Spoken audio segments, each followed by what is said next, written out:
We got a new class today.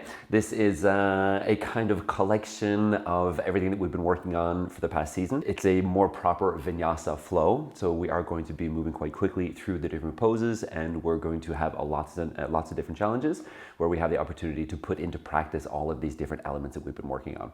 So we will definitely go a little bit slow now in the beginning, and then we're going to increase the pace. Most likely we'll be increasing the pace over the next couple of weeks until we get to this point where we have about 3 breaths per movement. So we have 1 breath to get into the movement. We have about 1 breath to go deep into the movement. And then we have 1 breath to start to exit the pose again. It'll be roughly something like that. Of course, it depends on how fast you're breathing or how slow you're breathing. So without further ado, let's get started. So we're coming to child's pose. You find the child's pose that works for you today. And beginning each class as we always do. So we begin to listen with our whole body. We begin to feel with our whole body at the same time, trying to get into this more observational state. But of course, if you have any thoughts that arise, feel free to watch and pay attention and notice your thoughts. But then we're not trying to hold on to our thoughts. Just let them be something that's happening, something that's in our environment without getting too attached to the thoughts.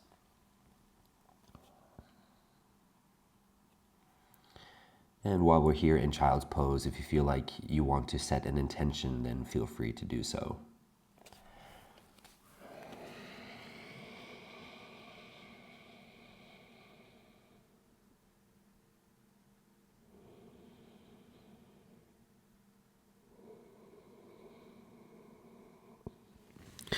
For those of you that are familiar with Ujjayi and the internal locks, this active breathing and these bandhas, we can begin to connect with them now. And depending on how you have your arms, we can start to straighten out our arms in front of us, index fingers pointing straight forward, pressing the shoulders lightly towards the ears, maybe rotating the biceps a little bit up towards the ceiling. And then we're going to walk the arms over to one side, going into a bit of a side bend. Feel free to pull the one shoulder towards the one hip. So we're activating the side body that we're closing, and then we're activating a bit of a deeper stretch on that opposite side. Maybe even trying to push the one hip one direction, and then push your fingertips the opposite direction. All right, let's walk the hands over to the other side. Taking our time, staying low. And when we get into this side bend, we can just stay here or start pulling that one shoulder towards that one hip. So we're closing, opening up the opposite side body. One final breath here. And we'll walk our hands back again, arms far forward, moving through tabletop position, and then just laying down on our bellies. So there's going to be lots of things that we recognize from the previous classes. From here, let's bring our forearms to the floor. We're just going to find this comfortable Sphinx position. So just adjust here according to your body today. This is just part of the warm-up. And when you're ready, we're going to squeeze the legs. So we're trying to lift the knees off of the floor. Push the hips, the front of the hips into the floor using your glutes. Squeezing the lower, middle, and upper back. Think of pressing your throat and your chest up to the ceiling. Really trying to activate that upper back as well. So feel free to stay here, or we push into the hands and try to lift the elbows. We can stay here just barely hovering, or if our body allows it, we can come a little bit higher up, and a little bit higher up, and a little bit higher up still.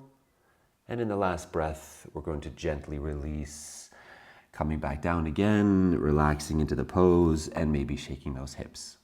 So we're going to do 2 more rounds a little bit faster. So bracing, press into the floor, build the foundation, rising into your back bend, finding a nice bit of depth. If you'd like, we can come up on the fingertips. We can also try to lift the arms off the floor so that we're squeezing and using the back muscles more and more as we float down where we came from. Shake out the hips, 1 more breath, and then we have 1 final round here. So pressing down, building the foundation, rising into the pose, squeezing the body, trying to lift the arms, melting back down again where we came from, shaking out the hips. Very nice. Now, when you're ready, place the hands next to the shoulders. We're going to push back through our tabletop, find our tucked child's pose. So bring the toes in here into a little tuck, just for an opposite stretch for the back. And then pressing back again through our tabletop, preparing for our plank. So index fingers forward, biceps forward as always. Lean the weight into the hands. Now feel free to stay here, or if your wrists are ready for it, we're going to lift the knees, squeeze the thighs, hug your core, push the floor away through your hands and your feet. We'll hold for one more breath. And then slowly lower the knees, continuing into our spinal waves. So I like to think when I'm here in my hands, I arch and squeeze my back. I press into the hands and push my body backwards over the legs. And then when I can't get any further, I'm going to pull in the navel, the ribs, press into the palms. My biceps are up, curving my back, really squeezing my core, pressing my legs to shift the weight back into the hands. And when I can't get any further, then I arch again and move back to my child's pose. So feel free to find your own tempo here. Maybe you're moving super fast, maybe you're moving really slowly, or anything in between, yeah? Or if you find a point where you're like, oh, you know what, I just want to work right here today, then of course you do that. Just remember, this is your practice and you're here for yourself, yeah? You're working with your body, and one of the best things that we can do is listen, observe, and respect the limitations that we're experiencing today. So it could be like your whole body feels excellent, but when you're moving here, you feel one small thing in one of your shoulders where you're like, it's kind of annoying, it's kind of irritating, or in your hip, or in your foot, or in your knee, wherever it is. If you're feeling something, then you adjust, so maybe you don't go as far forward or as far back or whatever, yeah? You feel it out. All right, so when we're done here, we're going to lean to one side. We're going to step forward with one of the legs, placing it on the outside of the hand, and then sink down into our hip. Staying here for a moment, just sinking lower and lower. Remember, we can work active, dynamically, or passively in every pose. Now from here, we're going to heel toe this leg underneath us. So only using the leg, trying to keep the thigh still. Rotate here from the knee, heel toe, bring that foot in.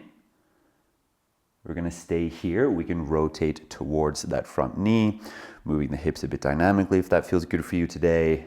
Hugging your core, maybe rotating the heart more and more up. Just feeling it out. Okay, we're gonna stretch out this front leg. So you might be on the inside of the thigh or one arm on each side, yogi's choice. Sending the hips backwards, stretching out this front leg. We're gonna work on pulling all the toes towards us. Then we work on finding some length in the spine, and then we find some length in the leg. Now feel free to do what we've talked about before in some of these other classes, where we do this kind of cat-cow movement in these stretches. So we can curve the back and straighten the back, moving through more tissues, and we can also rotate this bottom leg. We're going to come up to standing on our knee, so option to keep the hands down or lift them off the floor here to have a little bit more of a challenge coming up. Shift the weight into the knee, free that standing leg, open it to the side, placing it down, and then one more round. So we come down here, same thing. Active, passive, dynamic, you figure out what you need today. Curving and straightening the back. We'll do one more breath. Press and come back up again. Same procedure as we just did. Lift the front leg, bring it back again. We're gonna sink down into our pigeon pose. So yogi's choice, find your variation, lifting up, placing the leg underneath us. Opposite to this previous class, we're not gonna lay down and just do more of a passive stretch. We're going to try to stay up here. So I'm letting my hips sink lower and lower to the floor. I'm activating that back leg and the leg underneath me as if I'm trying to push myself up off the floor, yeah? And then I squeeze my back, lower, middle, upper back. especially my upper back, trying to press my heart to the ceiling. So I'm hardly using my hands. I could almost lift my hands. Yeah, we're gonna stay here. And then we're gonna move over to one side. So the same sequence we had in the last class, going from side to side, but this time we're staying up. Moving to the opposite side. And then we're coming back again.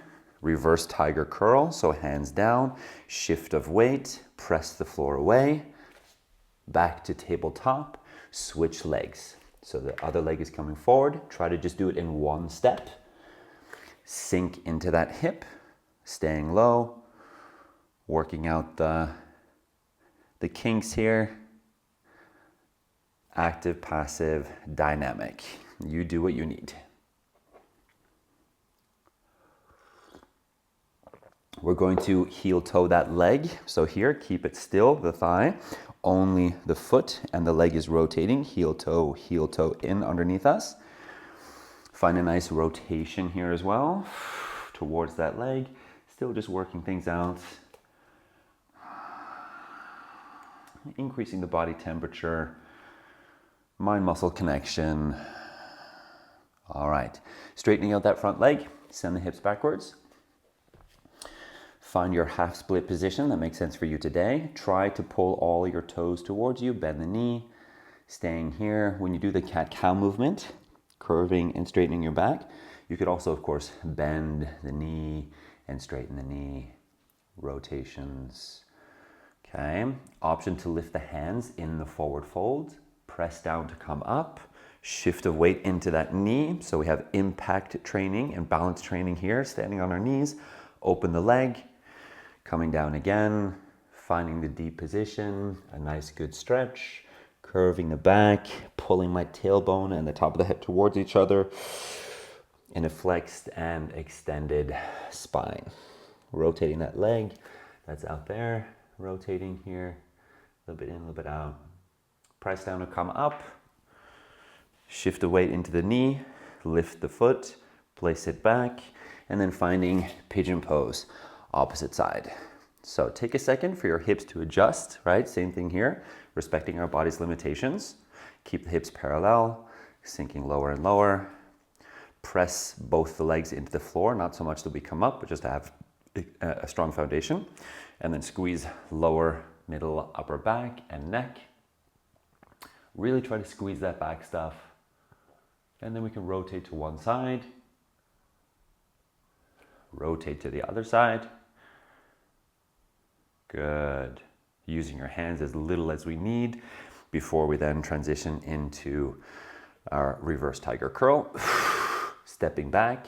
Side plank. Now feel free to keep your knee, the bottom knee on the floor when you come into your side plank, or option to lift both knees. So from a regular plank, moving into our side plank, Vashisthasana. Pull the bottom shoulder to the hip.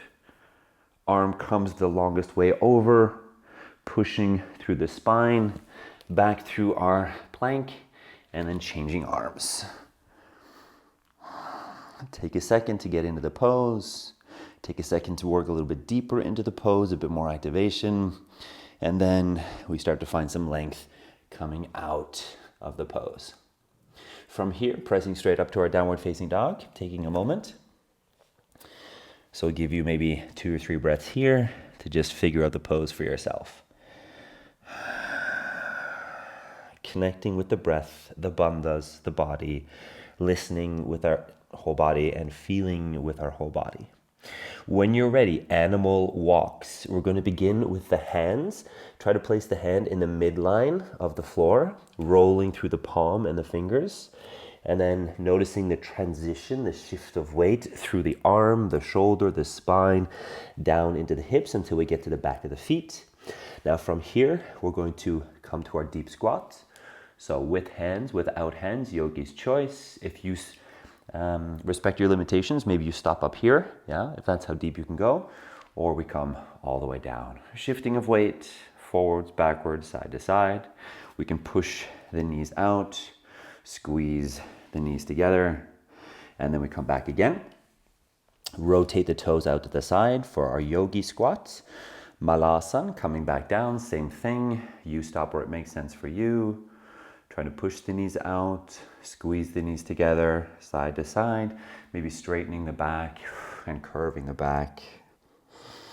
And then coming back to standing, rotate the toes.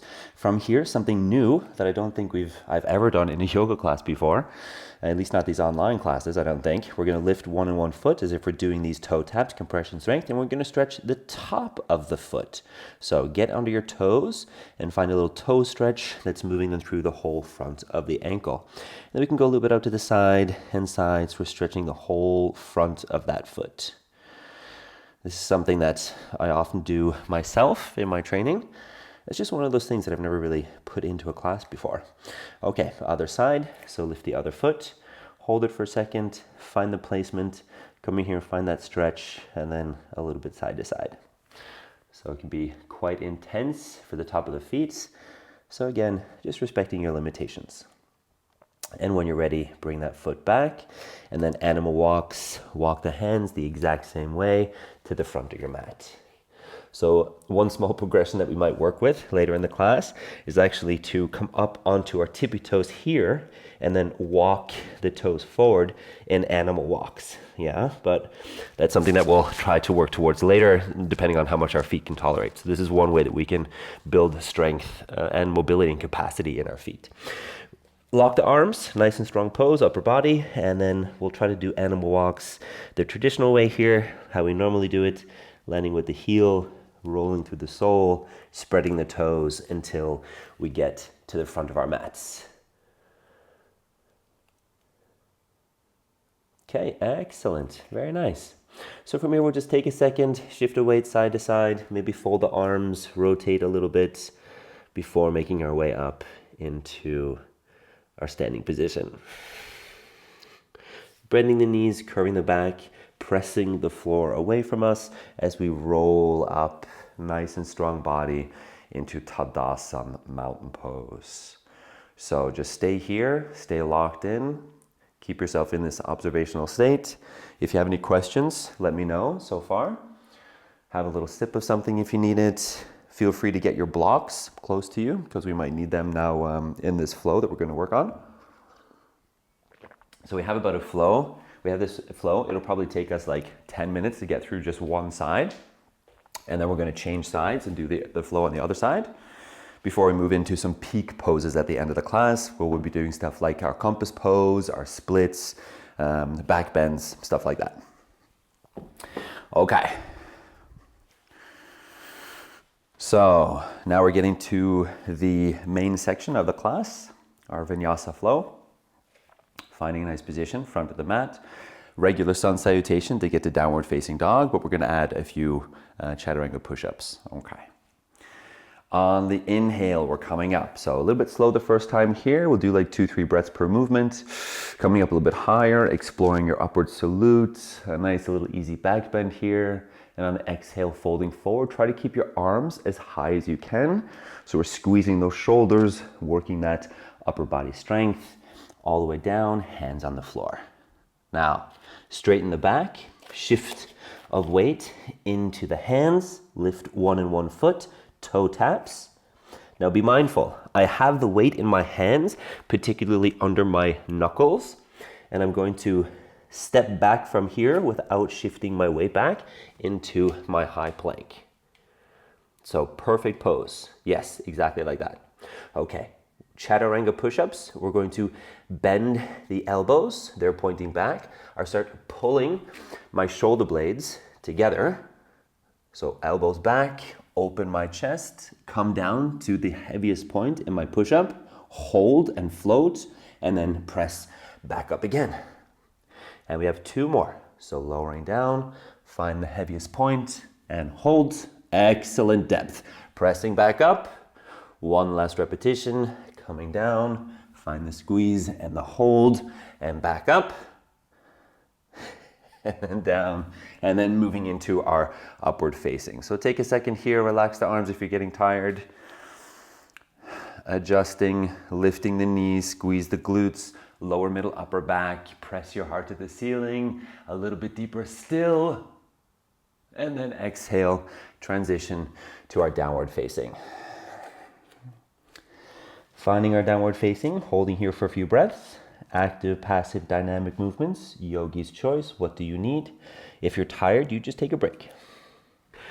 All right, guys. So for the rest of this class, we are going to continue focusing on these crazy challenges where we're doing modern sports science meeting traditional yoga. And as you can tell, I'm a teacher and a coach. I love to give you tons of information explaining, what's going on, how we're training the body, how we're treating this biological system, what type of inputs that we need to do to create this freedom in our bodies. Basically, we're optimizing everything that we can so that we can have freedom and we can basically go everywhere and do anything that we want wherever we are in the world. So all this is happening over on Patreon, where I'm going live once a week, and then you'll also get access to these live classes, so you have something to practice wherever you are in the world and whenever it suits you and your time schedule.